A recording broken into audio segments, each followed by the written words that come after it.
Hello everybody out there in the bookverse, it's Stephanie, and today I am going to be talking about all the books that I read in the month of November.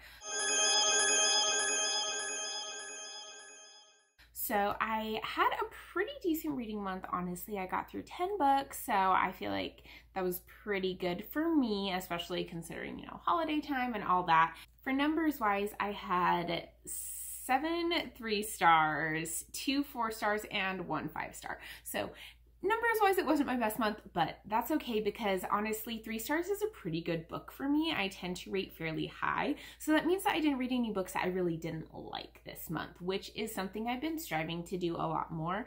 I'm trying not to read books just because I feel like I should read them, and I'm reading them because I actually think I'll enjoy them. I don't read any books anymore that I don't think I'll give at least a 3-star to. So that's kind of how I'm going with my books. So I'm going to start out with the 3 stars and make my way up to my favorite book of the month, my one and only 5-star for November. So I'm going to start out with my 3-star Believathon books. 3 of the books that I read for Believathon, I ended up giving 3 stars to. If you don't know what Believathon is, it was a readathon that happened in November where we read middle grade books, and there were some prompts that went along with them. It was really cute, really fun, and it was a nice way for me to branch out. So I liked that a lot. The first book that I read for Believathon was The House of Chicken Legs by Sophie Anderson, right? Yes, Sophie Anderson. And this was an extremely cute retelling of Baba Yaga myth or legend. This is the granddaughter of Baba Yaga who is training to become a guardian, which is someone who helps souls of the dead to move on into the next life or go back to the stars, however you're kind of looking at it. And she really doesn't want to be a guardian. She wants to see the world and make friends and kind of live in one place and not be moving around as much. And as you might have guessed, the house that they live in has chicken legs, so it moves all over the place as they are guiding these souls.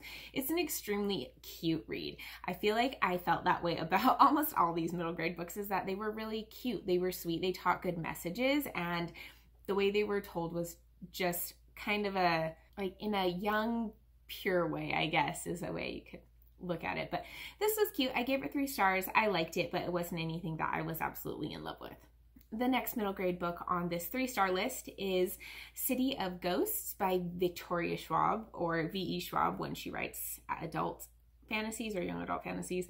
This is the first book in her middle grade series about this young girl who had a near-death experience and she can now see ghosts. She is the daughter of 2 ghost hunters, and they travel to Edinburgh, Scotland, and are making a documentary film there. And while her parents are out hunting these ghosts, she is actually interacting with ghosts in what she calls the veil, or the space between our world and moving on. So sometimes ghosts get stuck in this veil area, and she's able to pass into that veil and see them and interact with them a little bit in there.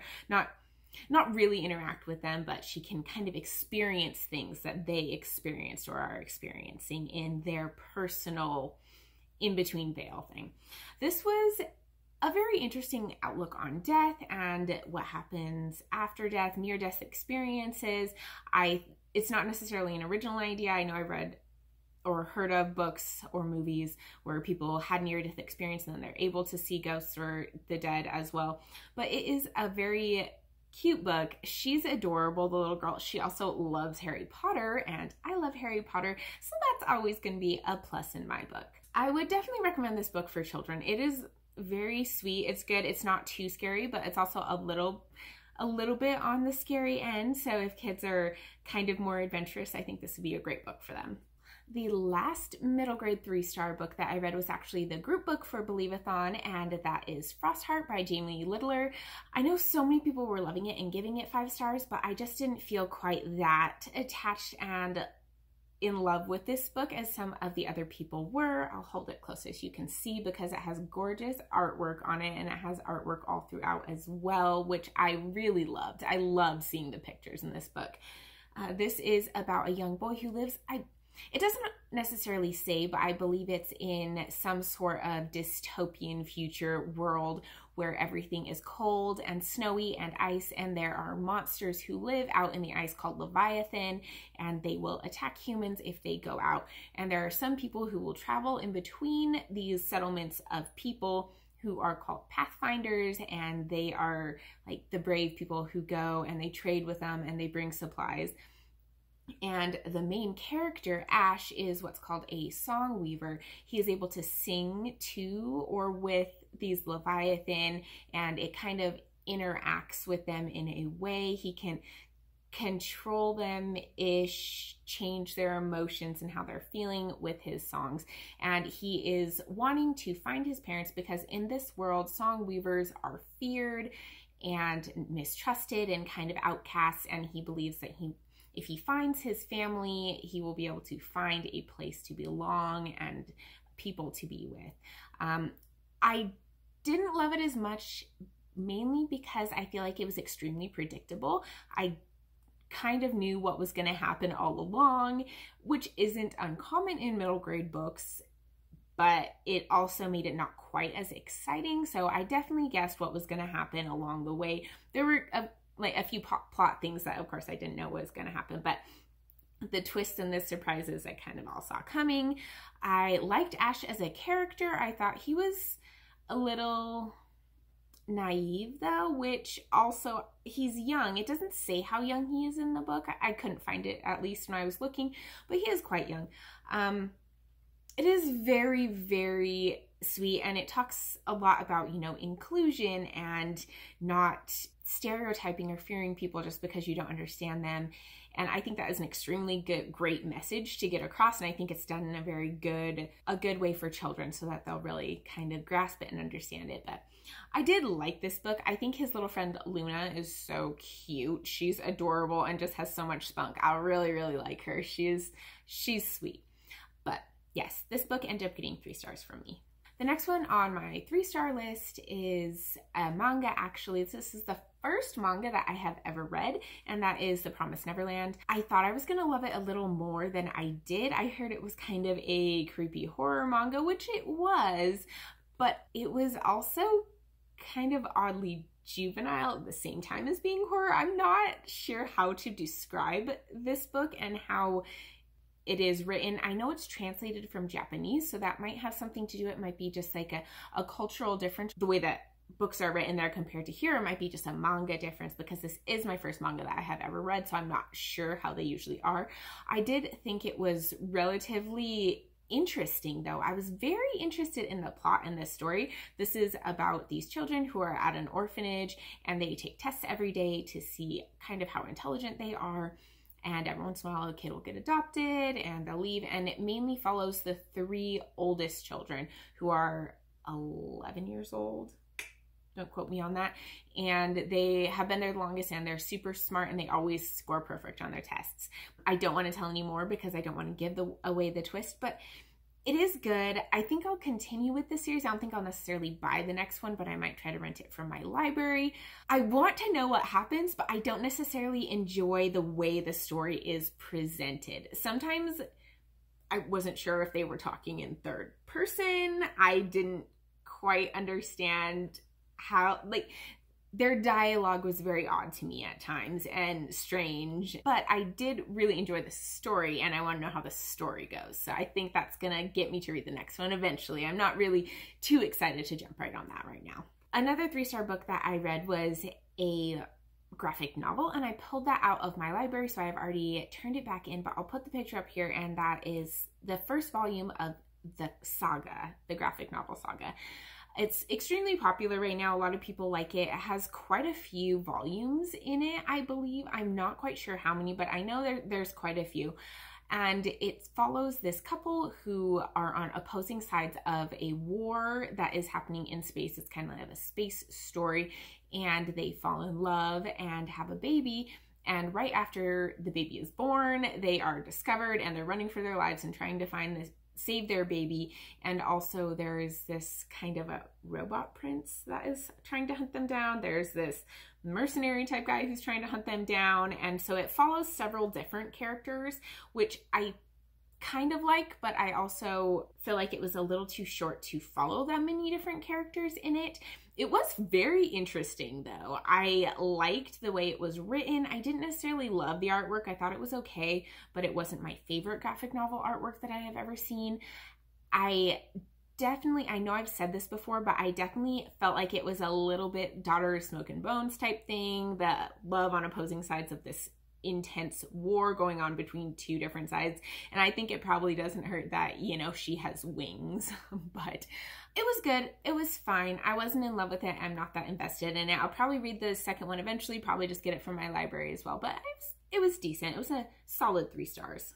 The next 2 3-star books on my list are The Cruel Prince and The Wicked King, both by Holly Black. These are the first and the second books in the Folk of the Air trilogy, and the third book just came out. I'm hoping to get to it. I was hoping to get to it in November, but I wasn't able to because I ordered it from Fairy Loot and that box hasn't arrived yet. So I have only read the first 2 books and they are both 3 stars for me.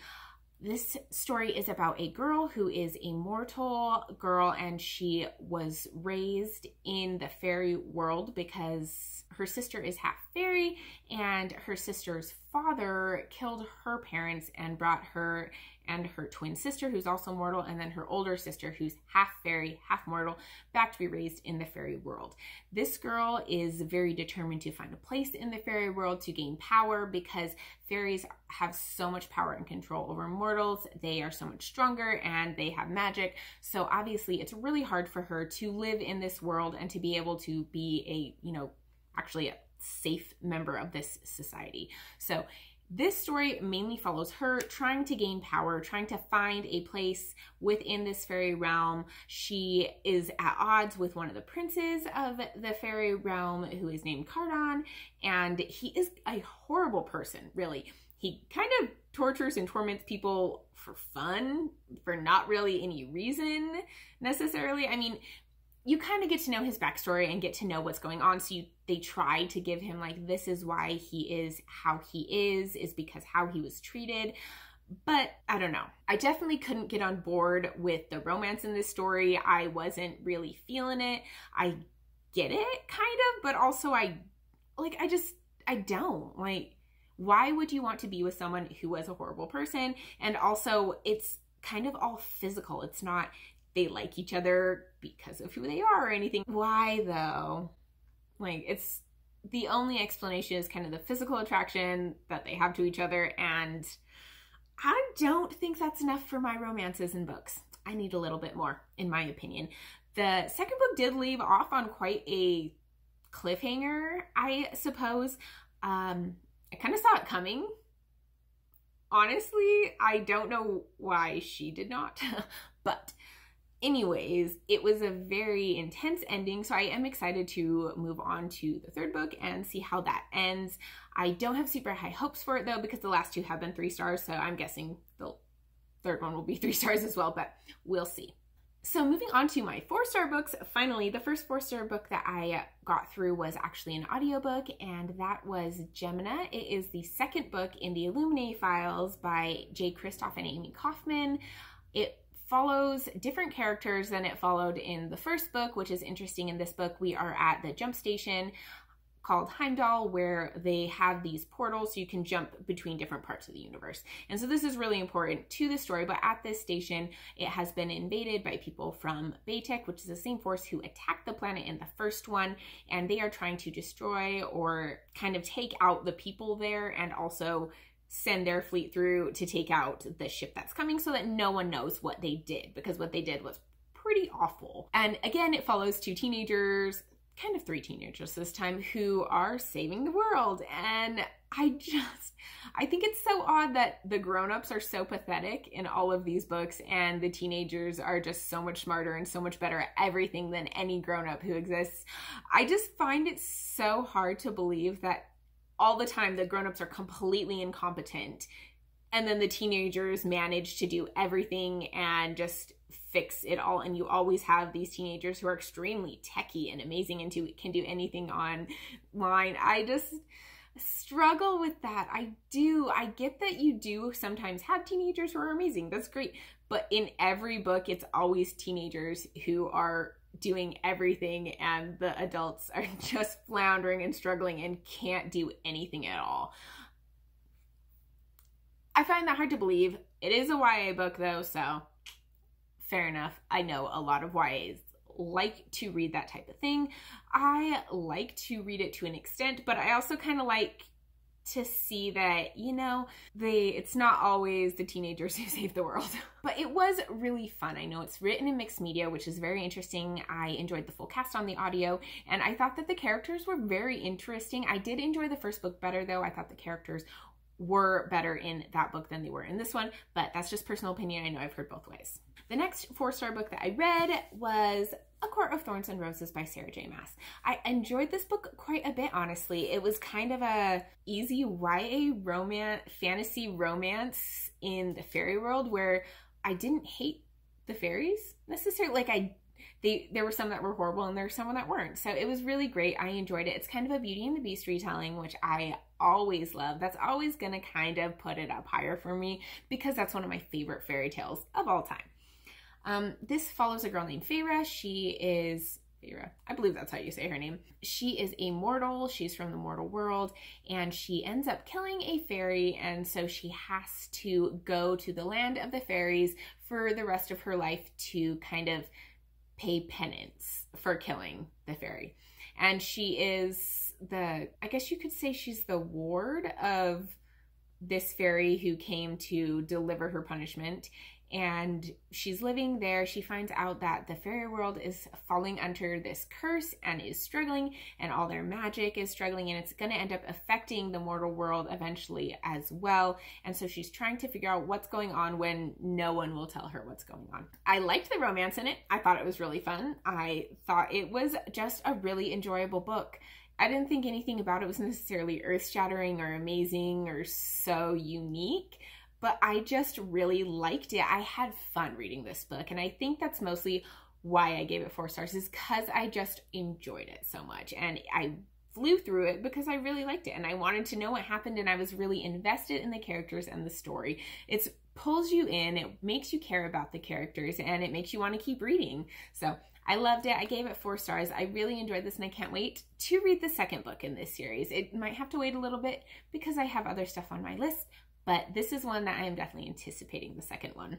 And the final book on my November list is my one and only 5-star read, and it is a middle grade book that I read for Believathon, which I was not expecting when I decided to read these middle grade books. I didn't expect any of them to be 5 stars, but Nevermoor, The Trials of Morgan Crow by Jessica Townsend really surprised me, and I loved this book. It was so much fun. I was invested in the characters. I really loved Morgan. I thought she was just so spunky, and she wasn't this perfect, I can do anything, I'm so strong, I'm amazing type kid. She was just this normal little girl who was trying really hard, but also she was scared, yet she kind of pushed through the fear, and she wasn't any better at things than anyone else necessarily, but she was special because she tried and she did her best even though she had no idea what was going on. I loved it. I thought it was such a cute book, but also so gripping. I really, really, really wanted to know what was happening the entire time. I had to keep reading. I flew through this book as well. It's pretty thick, honestly, for a middle grade, but I went through it really fast because I loved it so much. I loved Jupiter. I thought he was so funny. He's so quirky and unique. I've never known a character in a book that was quite like him. I honestly loved so many of the characters in this book. I loved her little best friend. He's cute. He is so cute. I just wanted to adopt him. Oh man, I loved him. I actually bought this book for my niece who is in elementary school. I sent it to her so that she could read it as well because I liked it so much. I'm really hoping she likes it because I think if she doesn't, I might be a little devastated. I'm that invested in a children's book apparently. But yes, that is my November wrap up. Let me know if you read any of these books, what you think. If you have differing opinions on me, definitely I'd love to have a conversation with you down in the comments. Tell me what you liked, what you didn't like. If you are going to post anything spoilery though, definitely give a warning on that so no one gets spoiled on accident. And if you like this video, give it a thumbs up and subscribe so you can see more from my channel, and I will see you in my next video. Bye.